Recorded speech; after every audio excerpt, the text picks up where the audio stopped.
Earlier today, the Shelby County Sheriff's Office obtained a warrant for a 15-year-old in connection with the multiple threats of mass violence directed at Southwind High School.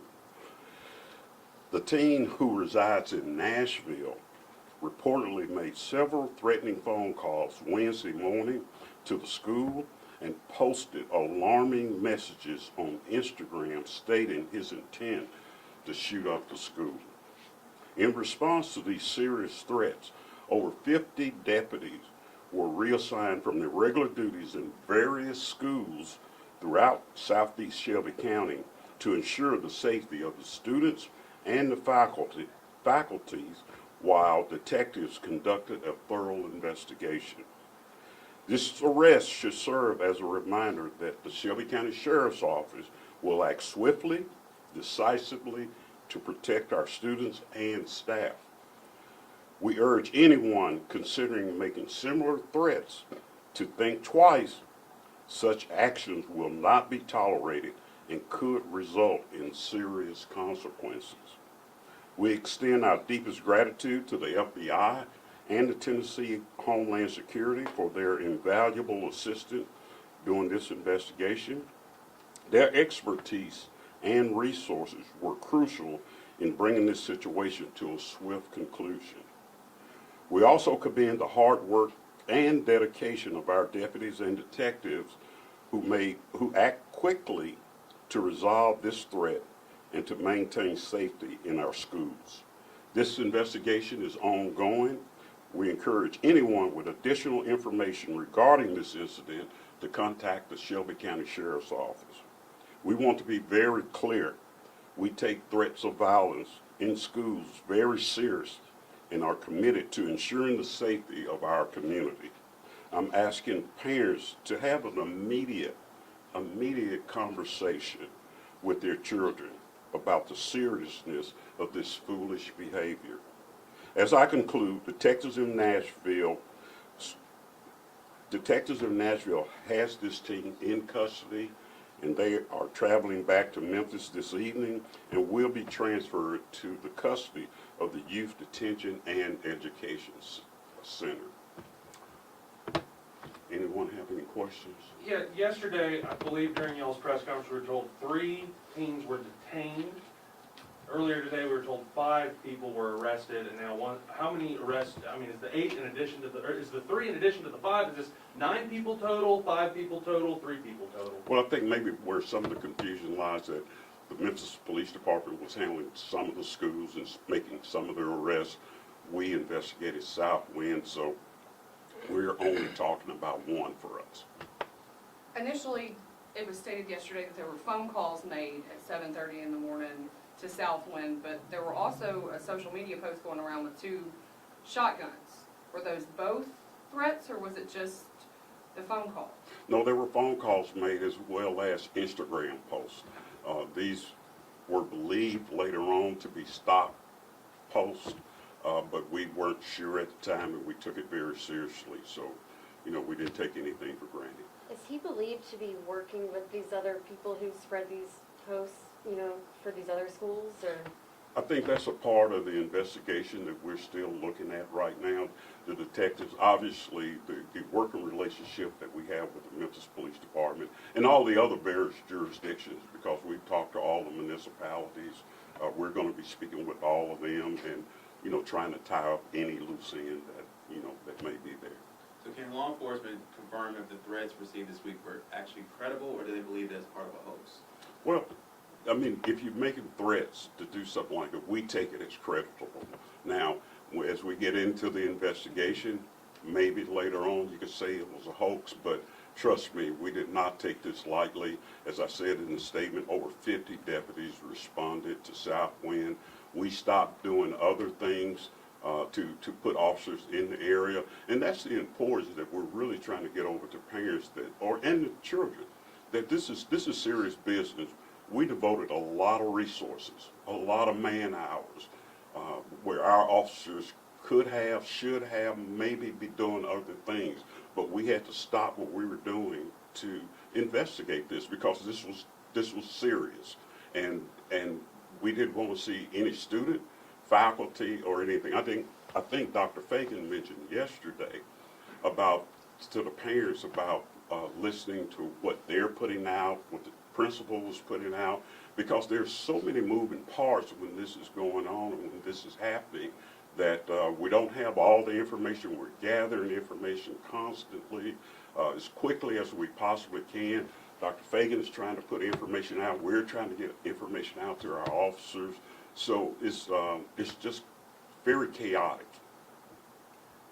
So does he have any connection to Memphis? You mentioned he's in Nashville. So why was this Nashville teen making threats to Memphis? I think that's also going to be a part of an investigation through the Tennessee Homeland Security.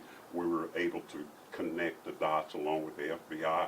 We were able to connect dots, so that's going to be part of it as well. And because of this individual, you said is 15 years old, they're a minor, so is there not any more details you can provide on that individual?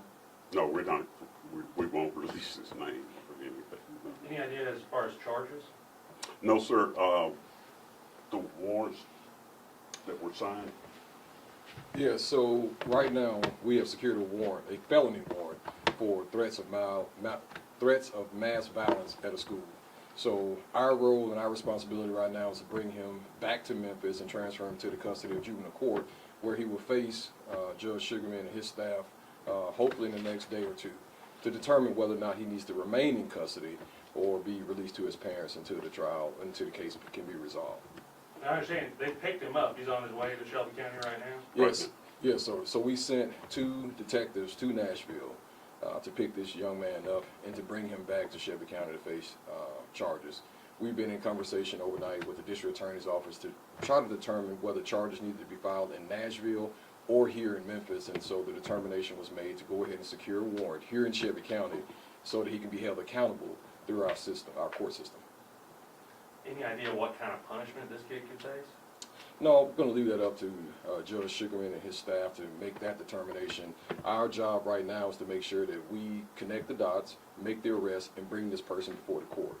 You know, as the sheriff said, you know, this was a tremendous strain on our resources yesterday. So we're going to be communicating that strain to the court system because there are dollars attached to the amount of resources that we dedicated, from the number of deputies, the fuel, the vehicles, and the other responsibilities that we had during this hours-long day of trying to resolve this. Our detectives were even working overnight trying to piece together this case so that we can present the best case forward in front of the court today to get the warrant. Dr. Fagans, I know that the school board had a closed meeting today about security measures. Can you update us on what they discussed and what you guys will be implementing in the school district after these bomb threats? So, you know, sessions like that are reserved and confidential. What I can share is just overall, it's important in moments like this and just in general to provide general safety updates to ensure the board that the district has taken the proper precautionary measures to the degree possible to ensure the safety of all of our students and staff.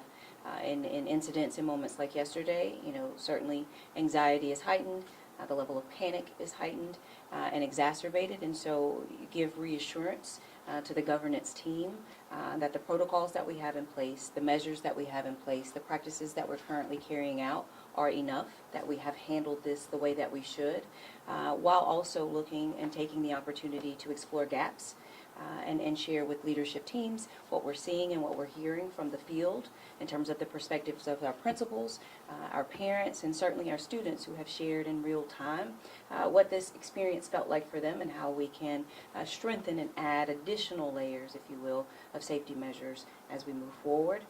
Because we know, unfortunately, something like this could potentially happen again in the future. Dr. Fagans, you talked in your Facebook Live today how you guys are working with a company called Final Sight. How long has the district worked with and or used Final Sight? So Final Sight purchased a company called Blackboard. Blackboard has been in use for quite some time. I used it as a principal. What I was sharing and lifting today is after receiving a bit of feedback of some concerns and complaints are generally expected because you missed the mark, but hearing so many, my only focus was to figure out why. So exploring the data, taking a look at our attempts, if you will, to communicate with our community and our families specifically, and we learned that more than 60,000 of those calls were undelivered. We learned another 80,000, if you will, text messages out of more than 130,000, families, if you will, or numbers that we have were also undelivered. I think we all agree that's a pretty high number. And so what I was lifting today is we've had conversations with the company to figure out if it's technical difficulties, if it's an opportunity for the company to work on. Is it human error on our end? Are we attempting to send out too many messages? So really just doing that root cause analysis to literally get to the root of why our communication attempts have been falling short. Also taking a look at previous experiences, as this is not the first time the district has used this particular platform for communication, just to see if this has been an ongoing issue or if it has been something else. As our families have shared, this has become their expectation, and for me that's problematic. As we think about one of the most important things, if you will, is trust and community trust. Our families to trust us as a system, but certainly in times like this to trust us to be able to deliver messages about the status of their children. And so sharing that transparently is always something that I've wanted to do and made a commitment to doing, and today was no different. So it's been like at least more than 2 years, what you say? I'm saying it didn't start today or yesterday. And so it's getting to the root to see just how long this has taken place. It's also the opportunity for us to have conversations with our families about providing contact information. I know sometimes it feels like we're hassling them, but when we're needing to provide, information like we did yesterday, those are times when we need to be able to make direct contact. So there are several thousand families that we do not have information for, and so this particular analysis lifted that for me as well. So it's also standing up opportunities that are convenient as well, that you don't have to go to the school to do, that we're not having to use paper to do, that we can really use a 21st century way to really just send a text, if you will, to stand up something in the communities where they frequent, additional innovative ways that we can connect with our community to get the types of contact information we need. Are there any updates to the Whitehaven incidents yesterday? I do not have additional information. I think you were asking, is it 5, is it 9? And so yesterday I did communicate that we had 5 arrests. That included the 3 that were detained and in custody and answering questions. This is an additional one, so we're at 6. And so I don't have additional information to speak to about that, but we do know certainly it's 3 students and Whitehaven students, and so looking forward to receiving additional information from MPD about that. The other 2, are they with another school? The other 2, I'm not quite sure their connections just yet, but we have made those 5 arrests, this being the 6th.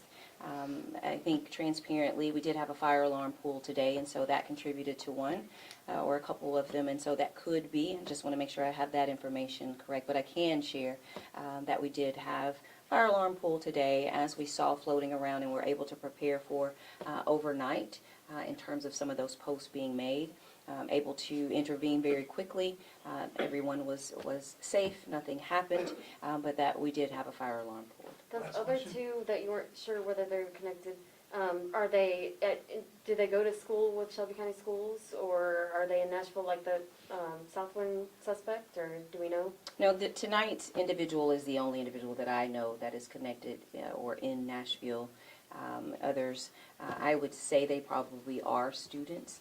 I don't know which schools, but I'm sure that they are students somewhere. It's just a matter of understanding exactly where.